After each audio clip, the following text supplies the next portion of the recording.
Before diving in, just a quick reminder, if you enjoy these videos, go ahead and subscribe to the channel and smash that like button. You'll help us out a ton, and you won't miss any of the latest movie talk. It really seems.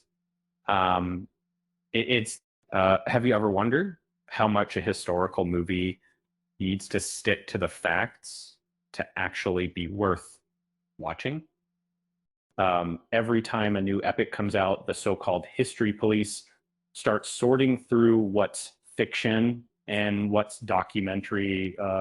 But honestly, isn't part of the magic about how filmmakers fill in the gaps. That's exactly what Ridley Scott does with Napoleon. It's really amazing factor with more similar Native Americans.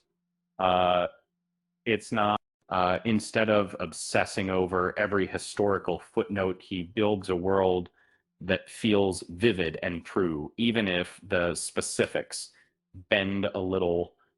A movie like this is more like looking at history through a kaleidoscope, familiar shapes, new colors, and a swirl of imagination holding it all together.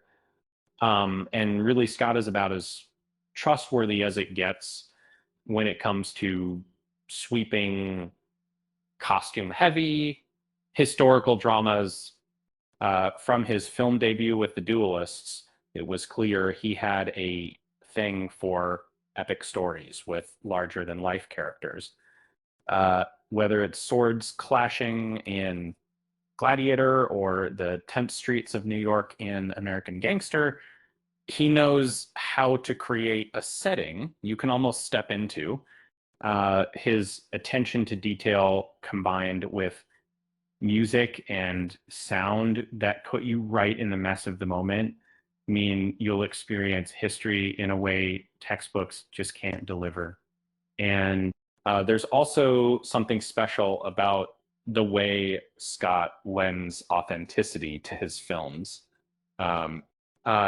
He's not just copying the past, he's diving into it, pulling out details from old paintings, ancient tapestries, and centuries-old armor, then threading them back into every frame. But he doesn't let research box him in. Writers get room to stretch, blending real moments with storytelling freedom. And if you think Napoleon was going to be all romance and heroes, Scott throws in just enough grit to keep things interesting. Now, for anyone who craves even deeper dives, Ridley Scott is famous for giving us director's cuts. Longer, richer versions of his movies that reveal just how much is to the story. The original 3.5-hour Napoleon, so that's just, scratching the surface. The extra footage adds layers. More revolution, more politics, more of Napoleon's flaws and triumphs, and an even better sense of why history remembers this era with so much drama.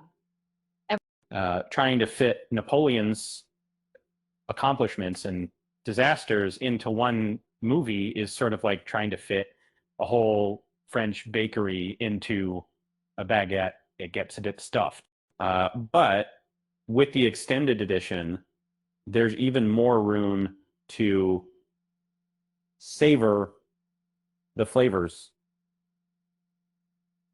And hey, if you catch yourself nitpicking whether Napoleon would have said something quite that witty before a cannonball flew overhead, just remember, even he probably couldn't remember every line either. Or with that said, thanks for watching, and until next time,